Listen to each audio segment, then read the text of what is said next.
நமது சுதந்திரத்தை உரிமை கோருதல். மீட்பின் பொருள் சார்ந்த நன்மைகள் பல வருட தனிப்பட்ட அனுபவத்தின் மூலமாகவும் கிறிஸ்தவ ஊழியத்தின் மூலமாகவும் தேவன் என் கையில் வைத்துள்ள வெற்றிகரமான வாழ்க்கைக்கான சில திறவுகோள்களை உங்களுடன் பகிர்ந்து கொள்வதில் மகிழ்ச்சி அடைகிறேன். மீண்டும் உங்களுடன் நிற்பது நல்லது. இந்த வாரம் எனது பேச்சுகளில் நான் கிறிஸ்து இயேசுவின் மூலம் நமது மீட்பின் அடிப்படையை விளக்கி வருகிறேன். சிலுவையில் இயேசு கிறிஸ்து நம்முடைய கீழ்ப்படியாமையின் அனைத்து சாபங்களையும் ஏற்றுக்கொண்டார். இதற்கு பதிலாக அவர் தம் கீழ்ப்படுதலால் நமக்கு எல்லா ஆசீர்வாதங்களையும் கிடைக்கும்படி செய்திருக்கிறார். எனது கடைசி 2 பேச்சுகளில் இயேசு கிறிஸ்து ஆவிக்குரிய தளத்திலும் சரீர தளத்திலும் கிடைக்க செய்கிற ஆசீர்வாதங்களை விளக்கினேன். இன்று நான் பொருள் சார்ந்த தளத்தில் நமக்கு கிடைக்கும் ஆசீர்வாதங்களை கையாளப் போகிறேன். நான் மீண்டும் ஒரு முறை உபாகமம் 28ஆம் அதிகாரத்துக்கு திருப்புகிறேன். அது 2 எதிரெதிர் காரியங்களை முழுமையாக பட்டியலிடுகின்றன. முதலில் கீழ்ப்படுதலின் விளைவாக வரும் ஆசீர்வாதங்கள், பின்னர் கீழ்ப்படியாமையின் விளைவாக வரும் சாபங்கள். நான் சொன்னதை நினைவில் வைத்துக் கொள்ளுங்கள். நாம் கர்த்தருடைய சத்தத்துக்கு செவி கொடுத்து அதற்கு கீழ்ப்படுகிறோமா அல்லது கர்த்தருடைய சத்தத்துக்கு செவி கொடுக்கவில்லையா என்பதே தீர்க்கமான பிரச்சனை. கர்த்தருடைய சத்தத்துக்கு செவி கொடுப்பதும் அதற்கு கீழ்ப்படிவதும் ஆசீர்வாதங்களை கொண்டு வருகிறது. கர்த்தருடைய சத்தத்துக்கு செவி கொடாமல் இருப்பது சாபங்களை கொண்டு வருகிறது. இன்று நாம் குறிப்பாக பொருள் சார்ந்த தளத்தில் ஆசீர்வாதங்களும் சாபங்களையும் பார்க்க போகிறோம். முதலில் கீழ்ப்படுதலுக்கு வாக்களிக்கப்பட்ட பொருள் சார்ந்த ஆசீர்வாதங்களை பார்க்கலாம். உண்மையில் அவை நிறைய இருக்கின்றன.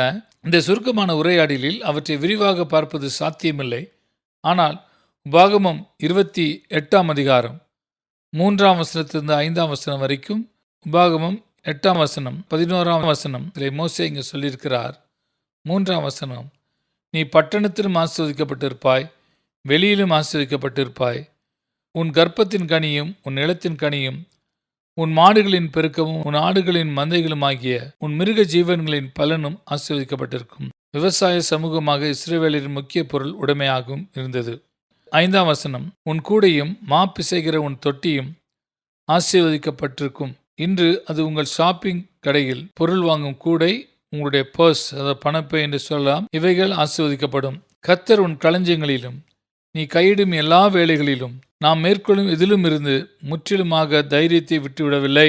தேவன் அதை ஆசீர்வதிப்பார், உனக்கு ஆசீர்வாதம் கட்டளையிடுவார். தேவன் நம்மீது அவருடைய ஆசீர்வாதத்தை கட்டளையிடப் போகிறார் என்ற எண்ணத்தை நான் விரும்புகிறேன். உன் தேவனாய கர்த்தர் உனக்கு கொடுக்கும் தேசத்திலே உன்னை ஆசீர்வதிப்பார். உனக்கு கொடுப்பேன் என்று கர்த்தர் சொன்ன உன் பிதாக்களின் ஆணையிட்ட தேசத்திலே கர்த்தர் உன் கர்ப்பத்தின் கனியிலும் உன் மிருக ஜீவன்களின் பலனிலும் உன் நிலத்தின் கனியிலும் உனக்கு பரிபூர்ண நன்மை உண்டாக கட்டளையிடுவார்.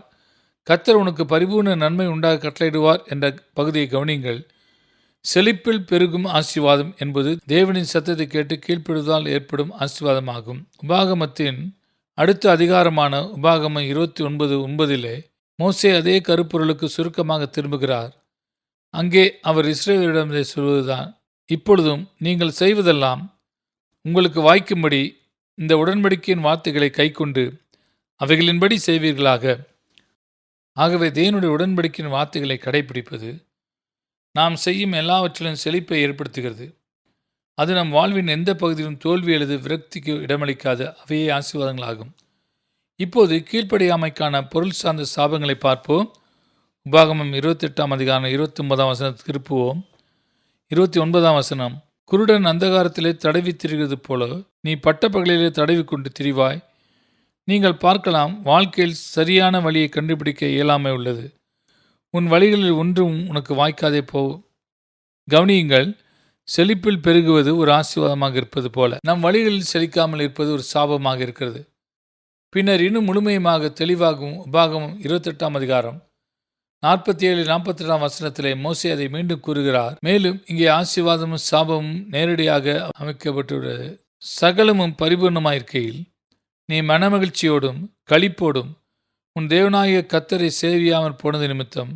இப்போது கவனிங்கள், அதுதான் தேவனுடைய விருப்பம். நாம் எல்லா காரியங்களிலும் நெருக்கமாயிருப்பதும் சந்தோஷத்துடன் மகிழ்ச்சியுடனும் அவரை கீழ்ப்படுதலின் விளைவாகும். பெருக்கம் கீழ்ப்படுதலின் விளைவாகும். ஆனால் அதனுடைய மாற்று மிகவும் கடினமான மாற்றாகும். சந்தோஷத்துடனும் மனமகிழ்ச்சியுடனும் அவரை சேவியாமல் இருப்பவர்களுக்காக வசனம் 48 கூறப்பட்டுள்ளது, சகலமும் குறைபட்டு பட்டினியோடும் தாகத்தோடும் நிர்வாணத்தோடும் கர்த்தர் உனக்கு விரோதமாய் அனுப்பும் சத்துருக்களை சேவிப்பாய்.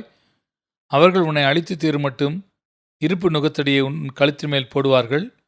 சரி, அந்த 2 வசனங்கள் இருப்பதை விட 2 மாற்று வழிகளை நீங்கள் தெளிவாக சித்தரிக்க முடியாது. கீழ்ப்படுதலின் விளைவுகள் சகலமும் பரிபூர்ணமாயிருக்கும் மகிழ்ச்சியோடும் களிப்போடும் தேவனாய கர்த்தரை சேவிப்பதுமாகும்.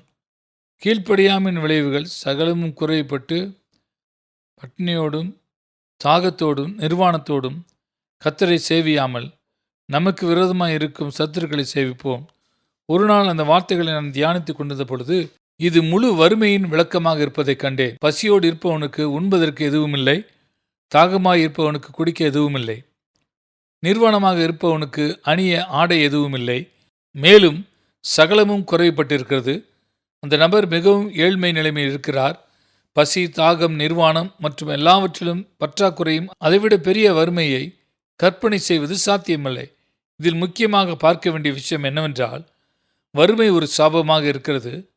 வறுமை என்பது பரிசுத்தத்தின் அடையாளம் அல்ல. உங்களை அல்லது என்னை பரிசுத்தமாக்குவதற்கு வறுமை தேவை என்றால், உண்மையில் நாம் எவ்வளவு பரிசுத்தமானவர்கள் என்ற கேள்வியை நாம் எழுப்புகிறோம். வறுமை ஒரு சாபமாகும். இது தேவனின் பிள்ளைகளுக்கு சொந்தமானது அல்ல.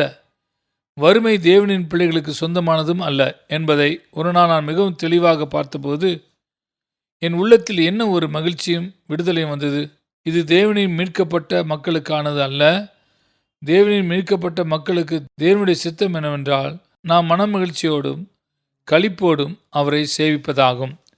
கீழ்ப்படிதலினாலே ஏற்படும் பொருள் சார்ந்த ஆசீர்வாதங்கள் மற்றும் கீழ்ப்படியாமையின் விளைவாக ஏற்படும் பொருள் சார்ந்த சாபங்கள் பற்றிய இந்த புரிதல் தனிப்பட்ட முறையில் எனக்கு மிகவும் தெளிவான முறையில் என்னால் மறக்க முடியாத விதத்தில் கொண்டு வரப்பட்டது. சில ஆண்டுகளுக்கு முன்பு நான் நியூசிலாந்து நாட்டில் பிரசங்கித்துக் கொண்டிருந்தேன். தேவனுடைய மக்களுக்கு அவரது நிதி ஏற்பாடுகள் பற்றி கற்பித்துக் கொண்டிருந்தேன்.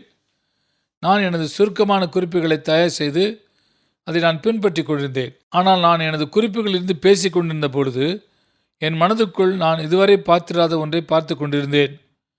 நம்முடைய பாவங்களுக்கு பரிகாரமாக இயேசு கிறிஸ்து சிலுவையில் தொங்குவதை நான் எனது மனக்கண்களில் பார்த்தேன். நான் வறுமையின் சாபத்தை, அதன் முழு அளவில் பசி, தாகம், நிர்வாணம் மற்றும் எல்லாவற்றிலும் பற்றாக்குறையை வெளிப்படுத்தின பொழுது சிலுவையில் தொங்கிய இயேசு கிறிஸ்துவை பரிசுத்த ஆவியானவர் சுட்டி காட்டுவது போலவும், முழு வறுமையை உருவாக்கும் அந்த 4 நிலைகளில் ஒவ்வொன்றும் இயேசு கிறிஸ்து சிலுவையில் தொங்கியபடியே நிறைவேறியதை எனக்கு காட்டுவது போலவும் இருந்தது. அவர் பசியுடன் இருந்தார். அவர் கிட்டத்தட்ட 24 மணி நேரம் வரையில் சாப்பிடவில்லை. அவர் தாகமாக இருந்தார். சிலுவையில் அவருடைய கடைசி வார்த்தைகள் ஒன்று, நான் தாகமாக இருக்கிறேன் என்பதே. அவர் நிர்வாணமாக இருந்தார். அழகான மத படங்கள் எதுவும் உங்களை ஏமாற்றிவிடக்கூடாது. மரண தண்டனை நிறைவேற்றிய படை வீரர்கள் அவருடைய ஆடைகள் அனைத்தையும் களைந்து பின்னர் அவர்களுக்கு இடையே பங்கிட்டு கொண்டதாக வேதம் கூறுகிறது. அவர் நிர்வாணமாக இருந்தார். அவர் எல்லாவற்றிலும் குறைவுள்ளவராக இருந்தார். அவரிடம் எதுவுமே இல்லை. அவர் கடன் வாங்கப்பட்ட வஸ்திரத்தினாலும் கடன் வாங்கப்பட்ட கல்லறையிலும் அடக்கம் பண்ணப்பட்டார். அவரிடம் உண்மையில் எதுவுமே இல்லை. நியூசிலாந்தில் உள்ள அந்த சபைக்கு நான் பிரசங்கித்துக் கொண்டிருந்த பொழுது என்னுடைய சுருக்க குறிப்புகளை பார்த்து கொண்டிருந்தேன். ஆனால் பரிசுத்த ஆவியானவர் ஒரே நேரத்தில் என் சொந்த ஆவியிலும் மனதிலும் ஏதோ ஒன்றை எனக்கு சுட்டி காண்பித்துக் கொண்டிருந்தார். அது அன்றிலிருந்து என்னுடன் இருக்கிறது. சிலுவையில் தொங்கிய இயேசு கிறிஸ்துவின் படத்தை என்னால் ஒருபோதும் மறக்க முடியாது. இயேசு கிறிஸ்து ஏன் பசியாக இருந்தார்? ஏன் தாகமாக இருந்தார்? ஏன் நிர்வாணமாக இருந்தார்? ஏன் எல்லாவற்றிலும் குறைவுள்ளவராக இருந்தார் என்பதை பரிசுத்த ஆவியானவர் எனக்கு காண்பித்தார். காரணம், அவர் வறுமையின் சாபத்தை நம் சார்பாக தீர்த்து விட்டதால் அப்படி இருக்க வேண்டியிருந்தது. இயேசு கிறிஸ்துவின் இரத்தத்தினாலே மீட்கப்பட்ட விசுவாசிகளாகிய நீங்களும் நானும் அந்த இரும்பு நுகத்தடியை, அந்த வறுமையின் சாபத்தை தாங்க வேண்டிய அவசியமில்லை. அவர் முழு சாபத்தையும் ஒரே முறை நீக்கி போட்டார். இது ஆசீர்வாதம் மற்றும் கீழ்ப்படுதலின் விளைவு அல்ல, மாறாக கீழ்ப்படியாமையின் விளைவாகும். தேவனுக்கு நன்றி, நாம் அனைவரும் கீழ்ப்படியாமல் இருந்த போதிலும் இயேசு கிறிஸ்து நம் அனைவரின் அக்கிரமத்தையும் ஏற்றுக்கொண்டார். இயேசு கிறிஸ்து சிலுவையில் தொங்கிய போது நம்முடைய கலகமும் வறுமை உட்பட அதன் அனைத்து தீய விளைவுகளும் அவர் மேல் வந்தது. இப்போது இந்த பரிமாற்றம் புதிய ஏற்பாட்டில் தெளிவாக சுருக்கப்பட்டுள்ளது.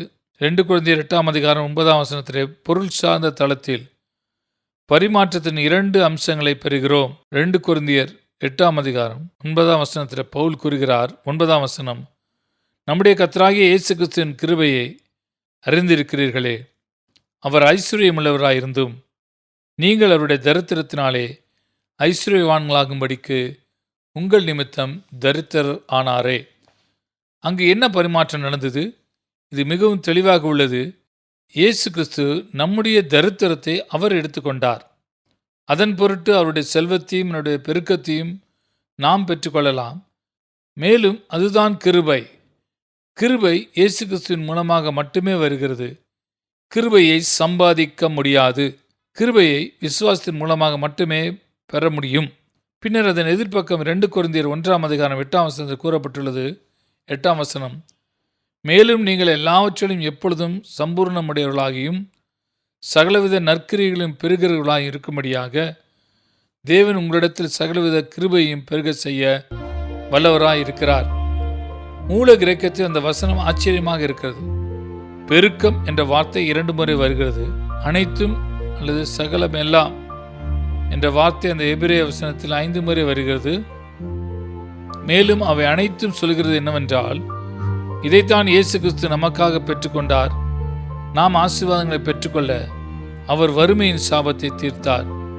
மீண்டும் சொல்கிறேன், இந்த தொடர் போதனையில் நான் முன்பு கூறியது போல இயேசு கிறிஸ்துவால் நமக்கு கிடைத்த ஆவி, சரீரம், பொருள் ஆகிய 3 பகுதிகளிலும் உங்கள் ஆசீர்வாதங்கள் 3 யோவான் 2 அழகாக சுருக்கப்பட்டுள்ளது. யோவான் கூறுகிறார் 2 பிரியமானவனே, உன் ஆத்துமா வாழ்கிறது போல, அதாவது ஆவிக்குரியது, நீ எல்லாவற்றிலும் வாழ்ந்து சுகமாய் இருக்கும்படிக்கு வேண்டுகிறேன். நினைவில் கொள்ளுங்கள், அதுதான் தேவனின் சித்தம், அது உங்கள் சுதந்திரம்.